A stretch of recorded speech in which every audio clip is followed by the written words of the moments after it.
Did you know that there are over 300 different kinds of honey? That's probably the sweetest thing I've heard all day. Now, if you're like me, you probably thought that bees only pollinated certain types of flowers, like the ones you find in your garden, a wildflower here and there. I only see like 3 different kinds of honey in the stores, and that was like wildflower and clover. So I'm like, okay, cool. Wildflowers and clover. That's what bees pollinate. Bees actually pollinate pretty much anything that flowers. We're talking fruit trees, we're talking regular trees, we're talking like things that you feed livestock, like alfalfa and buckwheat, crop plants. And that's why bees are so essential to our environment and to our survival as a species, because they pollinate so many of these plants that we need and animals need for survival. But I digress, because that's not the point of this video. We talking about honey, y'all.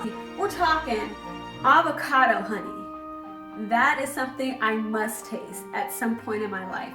They got blueberry honey, which sounds divine. Eucalyptus honey. Like, I would have never thought, because when I hear eucalyptus, I think like menthol. And sage honey. Sage is an herb. Like, I didn't even know they had herb honey. And also gallbladder honey. Gallberry honey.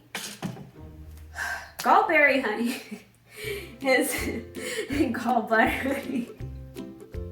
It sounds like something a zombie might make. Made exclusively by zombies.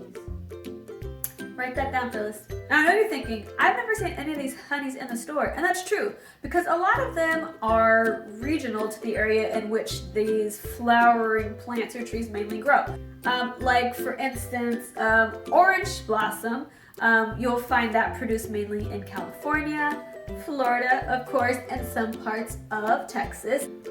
Eucalyptus and sage are primarily, if not totally, produced in California, love. Dun, dun, dun, dun, dun, dun, dun. Break it down. Dun, dun, dun, dun, dun, dun, dun. Wildflower and clover, of course, are your most popular honeys that you will see in the grocery store. Wildflower being that they don't really know what flowers the honey came from, or multiple flowers were involved. Kind of like a miscellaneous honey. Now, the other question arises: how do bee farmers know what flowers the honey is coming from? So I asked a bee farmer. I said, bee farmer, how do you know what flowers that honey comes from? And he said, certain flowers only bloom at certain times of the year. So that takes care of that one.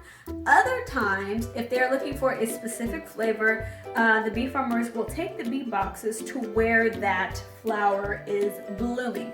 So like, say for orange blossom, if you want orange blossom honey, you take the bee boxes down to the orange orchard and you let them pollinate and collect the pollen from the oranges. But if you didn't know, and now you know. What was it? Sourwood. I don't know about that one.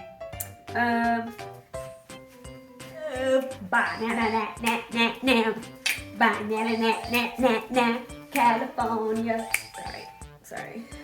That's actually that's my jam. You got honey from bushes.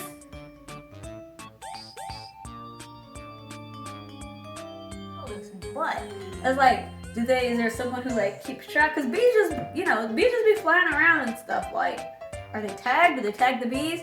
I'm pretty sure they don't, because that sounds like a lot of work. And I mean, how tiny would those tags have to be?